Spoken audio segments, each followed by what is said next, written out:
என் குருமார்களுக்கும் என் நண்பர்களுக்கும் என் வாடிக்கையாளர்களுக்கும் ஜோதிடர்களுக்கும் அனைவருக்கும் வணக்கம்.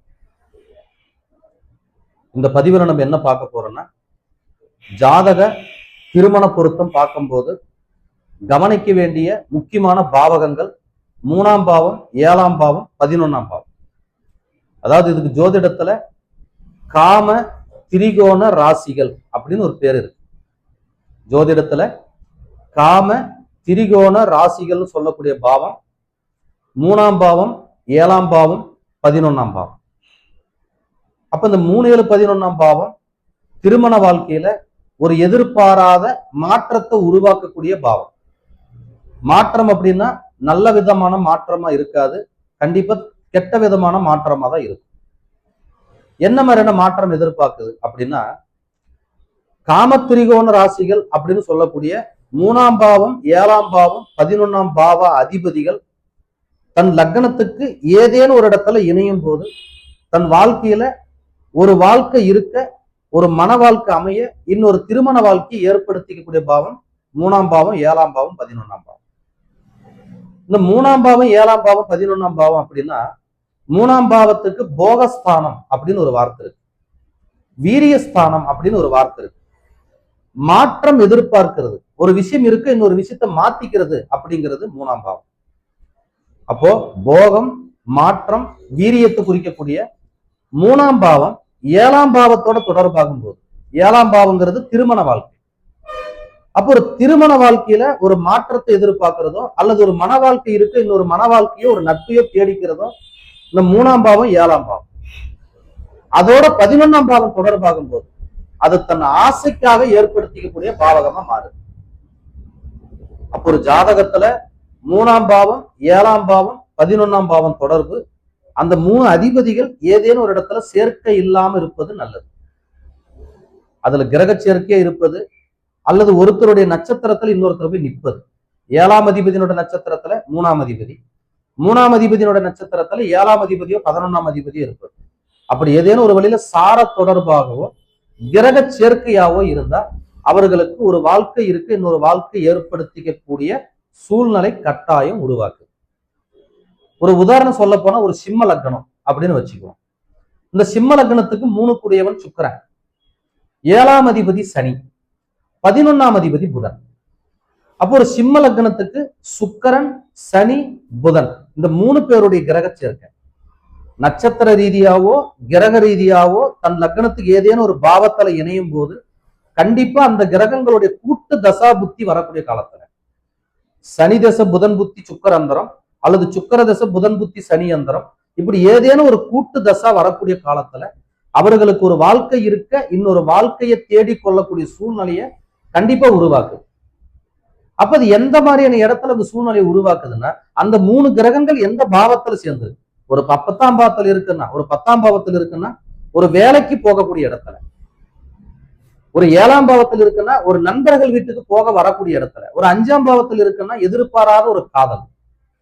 அப்படி ஏதேனும் ஒரு இடத்துல 3, 7, 11ஆம் பாவாதிபதிகள் ஒண்ணு இணையிறது ஒரு ஜாதகத்துல மகா தவறு. அப்ப இந்த 3, 7, 11ஆம் அதிபதிகள் இணைஞ்சி தச புத்தி வரக்கூடிய காலத்துல, தசை புத்தி அந்தரம், அந்த 3 கிரகத்தினுடைய கூட்டு தசா புத்தி அந்தர காலத்துல அவர்களுக்கு கட்டாயம் மறு திருமணம் ஏற்படுத்துறதுக்கான ஒரு சான்சஸ் 100% இருக்கு. எந்த லக்னமா இருந்தாலும் சரி, ஒரு ரிஷப லக்னம் எடுத்துக்கிறோம். ரிஷப லக்னத்துக்கு 3ஆம் அதிபதி சந்திரன், 7ஆம் அதிபதி செவ்வாய், 11ஆம் அதிபதி சனி. அப்ப சந்திரன், செவ்வாய், சனி ரிஷப லக்ன ஜாதகத்துக்கு ஏதேனும் ஒரு இடத்துல தொடர்பு ஏற்படுத்திக்கிட்டா கட்டாயம் அவர்களுக்கு மறு திருமணம் ஏற்படுத்தக்கூடிய ஒரு கால சூழ்நிலையை கண்டிப்பா உருவாக்கு. இதுல என்ன ஒரு விஷயம்னா, எல்லாத்துக்கும் சுபம்னு சொல்லக்கூடிய ஒரு சுப கிரகமான குரு பகவான், கௌரவம், புகழ், அந்தஸ்து, மரியாதை, பணம், காசை தரக்கூடிய ஒரு அங்கீகாரமான குரு பகவான் ஒரு ஜாதகத்துல 7ஆம் இடத்துலயோ 3ஆம் இடத்துலயோ 11ஆம் இடத்துல இருப்பது மகா தவறு.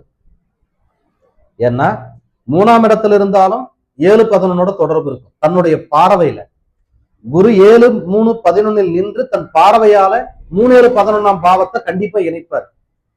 அப்ப இந்த 3, 7, 11ஆம் பாவத்துல அந்த கிரக சேர்க்கை இருக்கும் போது கட்டாயம் அந்த ஜாதகருக்கு மறு திருமணம் ஏற்படுத்துறதுக்கான ஒரு சான்சஸ் அதிகபட்சம் உண்டு. அப்ப குரு எப்ப அந்த மறுதிருமணத்தை ஏற்படுத்துறாருன்னா 11ஆம் பாவத்துல இருக்கிற குரு தன்னுடைய 7ஆம் பார்வையை 5ஆம் இடத்தை பார்ப்பார். ஒரு சிம்ம லக்னம்னு வச்சுக்குவோம், 11ஆம் இடத்துல குரு இருக்கார். அவருக்கு குரு தசை குரு புத்தி வரக்கூடிய காலத்திலயோ அல்லது கோச்சார குரு 3ஆம் பாவத்திலேயோ 7ஆம் பாவத்திலேயோ 11ஆம் பாவத்திலேயோ வரக்கூடிய காலத்துல அந்த ஜாதகருக்கு மறுதிருமணம் ஏற்படுத்தும். அப்ப 11ஆம் இடத்துல இருக்கிற குரு 5ஆம் இடத்தை பார்ப்பார். காதலால் வரக்கூடிய மறுதிருமணமா இருக்கலாம், அல்லது ஒரு குழந்தைக்காக மறுதிருமணத்தை ஏற்படுத்தலாம். ஏன்னா 5ஆம் இடங்கிறது புத்திரஸ்தானம். முதல் தாரத்துக்கு குழந்தை இல்லைன்னு 2ஆம் தாரத்தை கல்யாணம் பண்ணி 2ஆம் தாரத்துக்கு குழந்தை கிடைச்சவங்க நிறைய பேர் ஜாதகத்துல 11ஆம் இடத்துல குரு இருக்காரு. முதல் தாரத்துக்கு எவ்வளவோ வைத்தியம் பண்ணிட்டோம் சார், எவ்வளவோ ட்ரீட்மெண்ட்டுக்கு போயாச்சு, ஆனா முடிஞ்ச வரைக்கும் அவங்களுக்கு குழந்தையே நிக்கல. அப்போ 11ஆம் இடத்துல இருக்கிற குரு 5ஆம் இடத்தை பார்ப்பாரு. அவங்களுக்கு ஒரு சில ஜாதகத்துல, எல்லாருக்கும் இல்ல, ஒரு சில ஜாதகத்துல குழந்தைக்காக மறுதிருமணம் பண்ணவங்க உண்டு. நிறைய ஜாதகங்களுக்கு தன் மனைவி இருக்க, குடும்பம் இருக்க, குழந்தை இருக்க, இன்னொருத்தர் மேல காதல் ஏற்பட்டு மற்றவரை திருமணம் செய்து வாழ்றவங்களுக்கான சூழ்நிலையும் ஏற்படுது. அப்போ ஒரு ஜாதகத்துல 3ஆம் பாவம், 7ஆம் பாவம், 11ஆம் பாவத்துல குரு இருக்கக்கூடாதுங்கிறது ஜோதிட விதி. அதே மாதிரி 3, 7, 11ஆம் அதிபதிகள் ஒண்ணு இணைகிறதும் மகா தவறு. இன்னொரு உதாரண ஜாதகம் சொன்னா, ஒரு துலா லக்னம், இந்த துலா லக்னத்துக்கு 3ஆம் அதிபதி குரு, அந்த குரு 3ஆம் இடத்துல இருக்கார். தன்னுடைய 7ஆம் பார்வை 9ஆம் இடத்தை பார்க்கிறார். இவருக்கு தாய் இல்ல, திருமணம் பண்ணி அப்பா தன் கூட இருக்கார். அப்ப தன் தந்தையால் அந்த ஜாதகருக்கு தன் தந்தை தன் மருமகளுக்கும் மாமனாருக்கும் ஏற்படக்கூடிய ஒரு மன கஷ்டத்தினால், இந்த ஜாதகர் துலா லக்னத்தினுடைய அப்பாவுக்கும் மனைவி ஏற்படக்கூடிய ஒரு மன கஷ்டத்தினால மனைவி தன் தந்தையை அவமரியாதை செஞ்சுட்டான்றதுக்காக அப்பாவோட சொல்லுக்காக தன் மனைவி விட்டு இன்னொரு திருமணம் பண்ணவர். துலா லக்னத்துக்கு 3ஆம் இடத்துல குரு இருந்து 7ஆம் பார்வை 9ஆம் இடத்தை பார்க்கும்.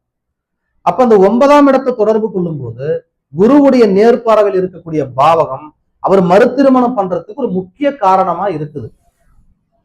ஒரு கும்ப லக்னம் அப்படின்னு வச்சுக்குவோம். அப்ப கும்ப லக்னத்துக்கு 3ஆம் அதிபதியானவர் செவ்வாய், 7ஆம் அதிபதியானவர் சூரியன், 11ஆம் அதிபதியானவர் குரு. அப்ப செவ்வாய், சூரியன், குரு ஏதேனும் ஒரு இணைவு இருந்து குரு தசை செவ்வாய் புத்தி, சூரிய தசை குரு புத்தி செவ்வாய் அந்தரம், இப்படி அந்த 3 கிரகங்களுடைய கூட்டு தசா புத்தி வரக்கூடிய காலத்தில் அந்த ஜாதகர் மறுதிருமணத்துக்கு ஒரு வாய்ப்பை கட்டாயம் ஏற்படுத்துறார். அப்ப என்ன மாதிரியான வாய்ப்பு ஏற்படுத்துதுன்னா, அந்த கிரகங்கள் எந்த பாவத்துல இருக்குதோ அந்த பாவக ரீதியான காரகத்தின் மூலம் அந்த ஜாதகருக்கு மறுதிருமணத்தை ஏற்படுத்துது. இதுல என்னன்னா, ஒரு உறவு இருக்க ஒரு பாவகம் உள்ள வரும்போது, புரியுற மாதிரி சொன்ன, ஒரு மகர லக்னம், ஒரு மகர லக்னத்துக்கு 7ஆம் அதிபதி சந்திரன். அப்ப 7ஆம் இடங்கிற மனைவி அவருக்கு வரும்போது தாய்ங்கிற காரக உறவு தன்னை விட்டு தூரம் போயிடுது. ஒரு பாவகம், ஒரு பாவாதிபதி ஒரு உறவா இருக்கும்போது அதே பாவாதிபதி ஒரு காரக உறவாகவும் வரும். எந்த லக்னம் எடுத்துக்கிட்டாலும், ஒரு கும்ப லக்னம்னு எடுத்துக்குவோம். கும்ப லக்னம் நிறைய பேர் திருமணத்துக்கு அப்புறம் தந்தை கிட்ட சரியான அரவணைப்பு இல்லாம போகுது, அல்லது தந்தையை விட்டு வெளியே வர மாதிரியான சூழ்நிலை உருவாக்குது, அல்லது தந்தை மகனுக்கும் இந்த திருமணத்துக்கு பிறகு ஒரு உறவுகள் சரியா இல்லாத வாழ்ற மாதிரியான ஒரு வாழ்க்கையும் ஏற்படுத்துது. எந்த பாவத்துக்கும், ஒரு ரிஷப லக்னம்னு வச்சுக்குவோம், 7ஆம் அதிபதி அவருக்கு செவ்வாய், மனைவி வந்த பிறகு அண்ணன் தம்பி உறவுகள் அந்து போகுது, அல்லது அண்ணன் தம்பி உறவுகளோட அனுசரிச்சு வாழ முடியாம போற சூழ்நிலையை உருவாக்குது. அப்போ இந்த 3, 7, 11ஆம் பாவாதிபதிகள் போல தன்னோட காரக உறவையும் பாதிக்கக்கூடிய பாவகம் 7ஆம் பாவத்தை செய்யுது. ஒரு உறவு வர இன்னொரு உறவு வெளியே அனுப்புறதுக்கான வேலையை அந்த 7ஆம் பாவமும் செய்யுது. அப்ப எந்த ஒரு ஜாதகமா இருந்தாலும் 3, 7, 11ஆம் பாவாதிபதிகள் ஒண்ணு இணைவது மகா தவறு. 3, 7, 11ஆம் இடத்துல குரு இருப்பது மகா தவறு. அப்ப இந்த 3, 7, 11ஆம் இடத்துல குரு இருக்கிறவங்களுக்கு தன்னாலையும் தன் தந்தையாலையும் தன் குழந்தைகளாலையும் திருமண வாழ்க்கையை பாதிக்கிற மாதிரியான ஒரு சூழ்நிலையை உருவாக்குது.